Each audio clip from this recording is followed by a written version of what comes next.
And I will give you the power tool today, and you will ask your government, why could the people of Nazi Germany have certain things which we don't have today anymore today? Why we are money slaves today? And I give you only one example why we are money slaves today in the Western world. If you purchase a house today, one generation or two generations has to pay back to the big bankers with high interest rates. In Nazi Germany, under Hitler, young couples got a free interest loan and could purchase a house. With the first child, a quarter of that loan was wiped off. Second child, another quarter. Fourth child, the loan was wiped off. People were free. When I was still living in Germany, we had 4 children at home. My mother used to say, look, this is the coming of your young brother. Under Hitler we would be debt-free. But under this system we still have to pay. We have to pay interest. And other things are in this power tool I give you today. If somebody is interested, you can have it. And you will ask your government, why did Australians die in the Second World War when Germany could have this already? Why we had to die? Why we have to go probably again for a Third World War? What is wrong? We want to go into investigation into that whole thing. And I tell you what I made 10 years ago. I made David Brockschmidt in Adelaide. Many of you will not know who David Brockschmidt is. But everybody of you knows who is Oskar Schindler. Oskar Schindler was the man Steven Spielberg has made the big movie out, Schindler's List. And David Brockschmidt's father, Heinrich, was operating a truck company. He supplied Oskar Schindler with the trucks. Otherwise, Oskar never had made it to get his shoes into safety. Now, the Brockschmidt family is honored. And even Dave risked his life in the Six-Day War for Israel. He was loaned by the war guild, the Germans have usually. But I'm telling you one thing, he told me it's not worth to go for them. And he became a revisionist, and he changed his whole mind in that whole thing. But if you like, you get the power tool, and you put the Australian government under notice to have that, what at least the German people had in World War, under the Third Reich.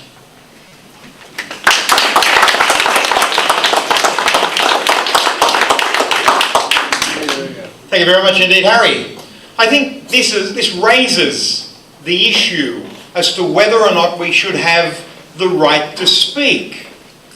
Because in many places in Australia, you would not be allowed to stand up and talk about such an issue. And why is that? Well, for a start, it's only because we have allowed it. Nothing in our society would happen unless we allowed it. When our military was sent over to Iraq to help kill Iraqis, it was only because we allowed it. And boy, was there ever an issue where we showed we didn't want to do that, but we didn't follow on. When they said, we're not going to take any notice of what you want, no matter the hundreds of thousands out on the streets throughout Australia, we said, oh, all right. So we need to be a little bit more certain in what we want and to get that across to our public servants. But there are many issues that cannot be discussed. That's one of the major ones. And it is interesting when you see, in many cases in Europe, hundreds and hundreds of people incarcerated, put in jail, through bringing up issues like that. I think it's time we made sure it certainly didn't happen in Australia. That's one of the beauties of a forum such as the Brisbane Forum and the Inverell Forum. We don't censor what people say.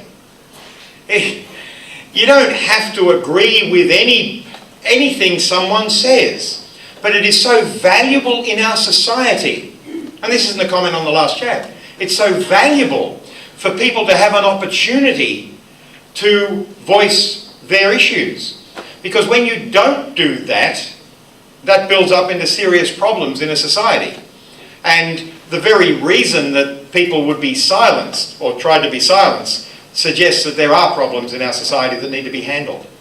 Now, our next short-term speaker is Colleen Pepperell. Would you come up, please, Colleen? Colleen's talk is about whales. Not the bank of, but the other type. Thank you very much indeed, Colleen. Away you go. I have not studied whales, but I'll tell you what I found out through my family. When I was 7, second cousin Ned came to visit, and he had inherited many shares in the whaling business. And we were all excited about this, and we asked him about it. He said, "Oh, well, I don't have those shares anymore." We said, "Why not?" He said, "Oh, I got rid of them." They asked him to go out with a boat while they were whaling, and he said, "It is terrible." He said, they don't kill them, they cut them up. He said, "These whales are mammals. If the mother's got a cub with her, they cut it up." And she cries. She cries tears. Sorry.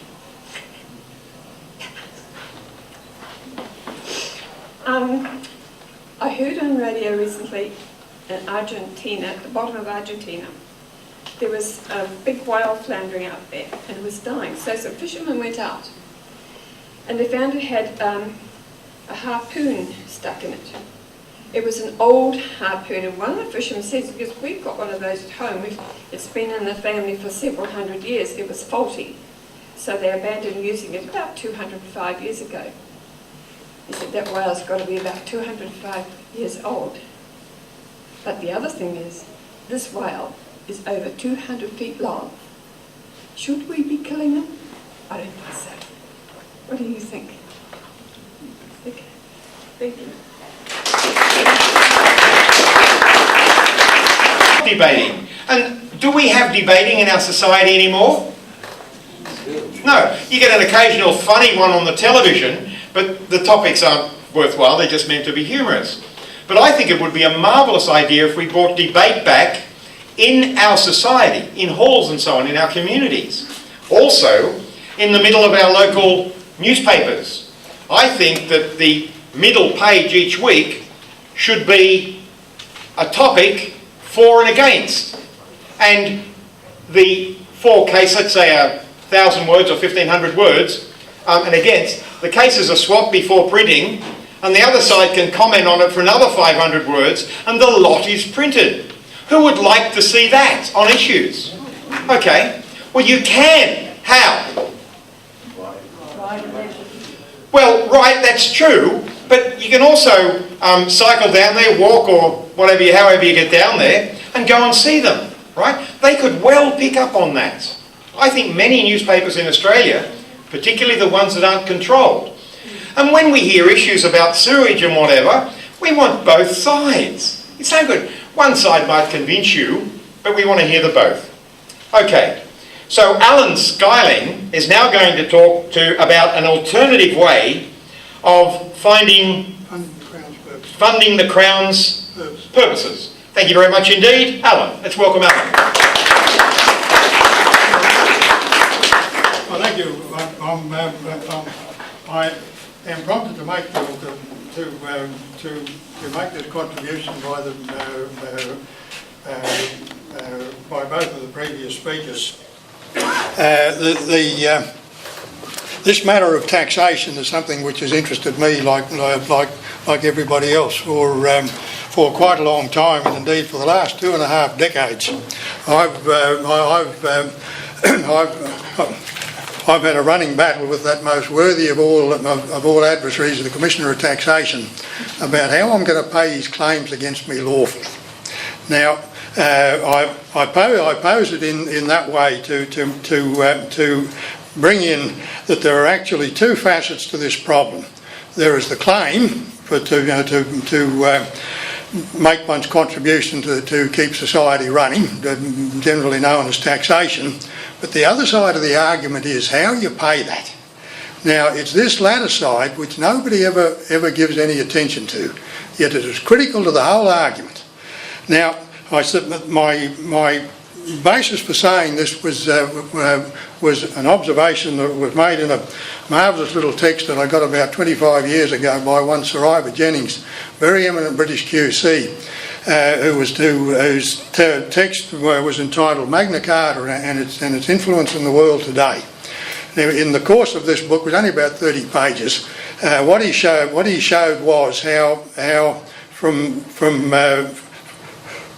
three provisions in Magna Carta, the entire parliamentary system, as we now know it, emerged from two of those provisions, and the third one, the entire judicial system, as we now know it, emerged. Now, on the parliamentary system, the comments were that scutage and aid shall not be levied in our kingdom except by common consent. And then they went on to say how that consent would be got, i.e. word was put out on a round of 3 times, and then after that they had their meeting wherein things were decided and the show moved on.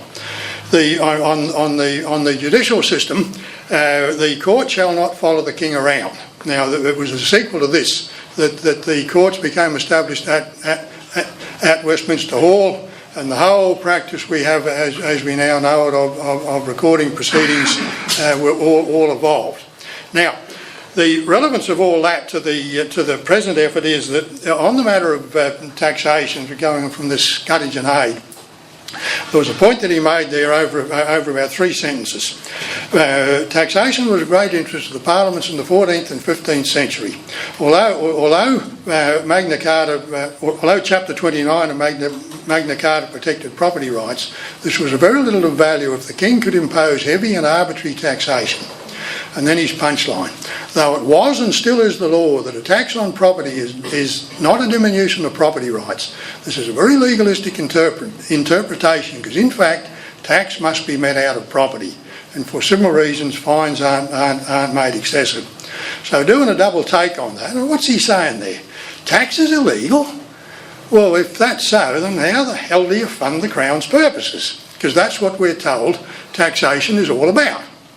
Right, okay, now that was the order of the day in the 14th and 15th century. Okay, now in the late 1600s, there was a marvellous technological development happened in respect of money. And this is where this comes into it. Because prior to that, the only money which was proper money was the king's money, coin. And indeed, that's still the law in this land to this day. But there were some curious things happened because at the end of the reign of the Stuarts, the fact that it had been brewing right through their period, there was a general problem of how to fund the Crown's purposes, as I put it. Now, what happened was the technological advance which occurred was the creation of paper money, if you like. And it sort of got put into circulation, but because of the ways that was done, there's been a fraud in the system for 300 years. And that's the bit which has interested me, how to deal with that, and if you fix that up, where could we go from there? Now, again, the punchline of it had to do with the founding of the Bank of England in 1694. And the point about that was there was 2 things about it. First of all, it was not envisaged that it would become a central bank. But the second one was it had been the intention of the promoters of the bank to use notes from the start. But for fear of rejection in Parliament, this was never sort of brought to the fore in the enabling act which got it underway, namely the Ways and Means Act of 1694. Now, I've had a read of that act, and there are copies. I've got mine out of the University Library, and it's a very interesting read. What actually happens? They started off about taxation, and then they sort of drifted in on the point that.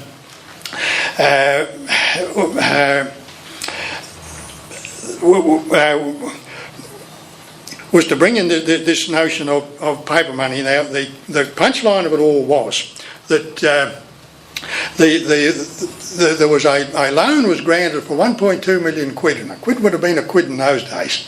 It was secured against ships, tonnage and liquor, and a management fee of about $8,000, I think it was. Now, there was a very specific effort which allowed this to happen. But there was a point was made in this text where I got onto this, that it was whether it was intended that this constraint would preclude further issue was never made clear. But what in fact happened was that they issued what they call unsealed bills, as opposed to the sealed bill of unlimited value, and that's the basis of our banknotes to this day. Now, the fact is, the whole thing is based on a con, and the point of it all is that and this is what I've been trying to sort out with the courts. But to say the fight started 25 years ago and it is still going, and I'm hoping to get some resolution soon, but then that may not yet happen.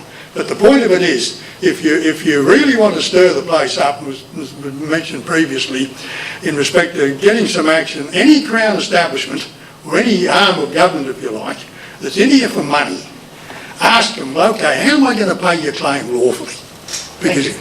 Because in terms of the critical act, the Currency Act, which is legal tender, that's a form of payment which cannot be refused when it's tendered for the discharge of obligations by monetary means, is gold and silver coin.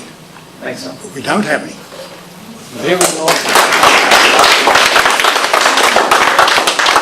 Thank you very much indeed.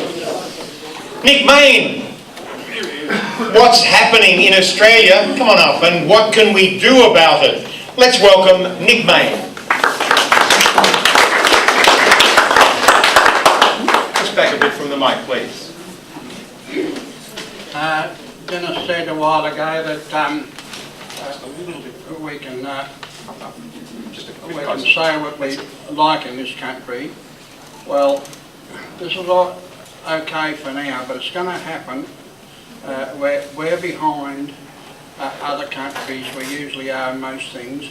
It will happen here because since the late 1960s, when they started to sneak a few racial aliens into the country and saying that that's all that's going to happen, it's now progressed to where we get bringing people in who are openly saying they're opposed to us and they're going to change our way of life. Now, since that time, in the late 60s, there's been small groups building up here, there and everywhere, but none of them were ever getting together. And this is why it's going to happen here, because you don't get together. You're going to leave here today individually, and that'll be it. But there should be delegates from all these groups get together and form some sort of cooperation, or preferably one group. Now, what is happening overseas and will happen here, or if you go out in the western suburbs, Sydney and some other places, it's bad enough there already. But in Europe, now the second largest political party in Denmark, for instance, is the Islamic Party. A couple of years ago, I was right up the very top of Norway, and coming back down, before I got to the Arctic Circle, on the way down, I saw a demonstration going down the street with some poor little kids who know what it was all about, little fair-haired kids in a band. Behind them were these, they were Negroes, they weren't the Muslims, they were Negroes. And they had this banner, March Against Racism. Now they're all over Europe. In England, officially recognised now by the government is Sharia law, which is they want to bring in here too.